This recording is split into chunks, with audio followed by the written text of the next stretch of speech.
Hi, it's Sophie Grace, and welcome back for Chapter 2 of Kristy's Great Idea, the first book of the Babysitters Club by Anne M. Martin. If you haven't seen Chapter 1 yet, I posted it yesterday, and I will be reading a chapter a day for the next few days. Sit back, get comfortable, get a snack. Definitely get a snack. And I hope you enjoy. Chapter 2. After dinner that night, I went to my bedroom and shut my door. Then I sat down at my desk with a pad of paper and a sharpened pencil. I had 3 things to do: the composition of decorum, my homework, and some thinking about the Babysitters Club. I plan to do them in that order. Grossest first. I looked up decorum in my dictionary. It said, conformity to social convention, propriety. See synonyms at etiquette. I had to look up both propriety and etiquette before I got the picture. Then I understood. I'd been rude. Why hadn't Mr. Redmond just said so? It would have made things a lot simpler. So I wrote down some stuff about how being rude was distracting to other students and how it could make Stony Brook Middle School look bad to visitors. I counted the words. 98. So I added the end with a great big flourish and hoped for the best. Then I did my math assignment and read about Paraguay for social studies. And then it was time to think about the Babysitters Club. I smoothed out a fresh piece of paper and started making a list. Number 1. Members. Me, Marianne, Claudia. Who else? Number 2. Advertising. Flyers, telephone, newspaper. Number 3. Set up meeting times when clients can call to line up sitters. Where to meet. Number 4. Weekly dues for expenses. My idea was that Marianne and Claudia and I could form a club to do babysitting. We would tell people, our clients, that at certain times during the week we could all be reached at one number. We would hold our meetings during those times. That way, when someone needed a sitter, he or she could make one phone call and reach 3 different people. One of us would be available for sure. Of course, people could call us individually at other times, but the beauty of the meeting would be the opportunity to reach several babysitters at once. Our clients wouldn't have to go through what Mom just had to go through at dinner. We would have to advertise ourselves, I decided. I was hoping Claudia could make us some flyers to stick in mailboxes around our neighborhood. She'd be able to draw something really cute on our ads. I looked at my watch. It was 9:15. 15 more minutes before I was supposed to signal to Marianne. I was getting edgy. I had such a terrific idea, and I couldn't even pick up the phone to tell Marianne about it like a normal human being. Mr. Spear would just tell me I could see Marianne at school tomorrow. I sighed. Mom knocked on my door. I knew it was Mom because none of my brothers would knock on my door. They just barge in. Come in, I called. Hi, sweetie, said Mom. She closed the door behind her and sat at the edge of my bed. How was school? Mom tries to spend a little alone time with each of us kids every day. She feels guilty that she and my father are divorced and that she has to work full-time to support us. She's told us so. I wish she wouldn't feel guilty. It's not her fault Dad ran off to California and got married again and doesn't send us much child support money. Mom says she doesn't want more money, though. She has this terrific job at this big company in Stanford, and she likes the fact that she can support us so well. It makes her feel proud and independent, but she still feels guilty. My father can be sort of a jerk sometimes. He hasn't called us in over a year, and he even forgot my 12th birthday last month. I paused, trying to think of a way to answer Mom's question without telling her about the composition I'd had to write.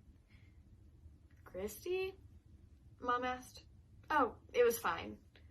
Okay, what happened? There was absolutely no fooling Mom. Well, I said, you know how hot it was today? Yes. And you know how sometimes a hot day can seem really long? Kristy, get to the point. So I did, and Mom laughed. Then she read my composition and said that she thought it was fine. I asked her if she thought the end could count as the 99th and the 100th words, and she smiled and she said she hoped so. My mom is really great. When she left to go talk to Sam, it was 9 o'clock. I got out my flashlight and turned off my lamp and stood at the window that faced Marianne's room. I flashed the light once to let her know I was there. She flashed back. Good. She was ready. Then I flashed out this message. It took forever. Have great idea for Babysitters Club. Must talk. Important. Can't wait. We can get lots of jobs. There was a pause. Then Marianne flashed. What? to start all over again, so I shortened it. At last, Marianne flashed, "Terrific! See you tomorrow!" And we put our flashlights away. Marianne hasn't been caught once, and we plan to keep it that way. I was just closing my drawer where I hide my flashlight when Mom knocked again. "Come in," I said curiously, turning the light on. Mom usually doesn't come back for a second chat. On the other hand, I don't usually keep my door closed for this long. This time, Mom sat at my desk and I sat on my bed.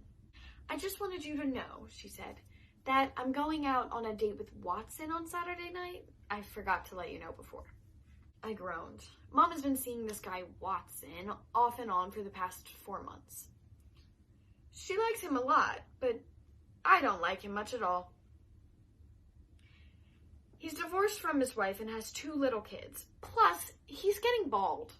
"I'm not asking for your permission, Kristy," Mom said. "I just want you to be able to plan on my being out on Saturday. Charlie's got a date, but Sam will be home." I nodded. "I wish you could be a little more open-minded about Watson," said Mom. "I can't make you like him, but you haven't given him much of a chance." The truth is, I haven't given any of the guy Mom's dated a chance. I'm afraid that if I break down and treat them nicely, one of them might marry Mom. And think about what could happen then. We're happy the way we are. "One more thing," said Mom. "This is Watson's weekend to have the children, and he has to work on Saturday morning. He doesn't like it, but it's the way it is. He was wondering if you'd babysit for Andrew and Karen while he's at the office." I shook my head. Watson has asked me to sit for his kids at least 3 times, but I won't do it. I don't want anything to have to do with him or his family. I either make up an excuse, or else I just flatly refuse. "Okay," said Mom. "It's your choice." She sounded like she meant it's your funeral. But then she came over and kissed me on the top of the head, so I knew she wasn't angry. "Going to bed soon?" she asked. "Yeah, can you leave the door open?" I told her as she left the room. I said goodnight to my brothers, and half an hour later I crawled into bed. Louis sacked out next to me. I lay there stroking him and thinking about Mom and Watson and Andrew and Karen. But then I remembered the Babysitters Club, and I cheered up. Tomorrow couldn't come fast enough. Thank you for listening to Chapter 2 of Kristy's Great Idea, and tune in tomorrow for Chapter 3. Bye!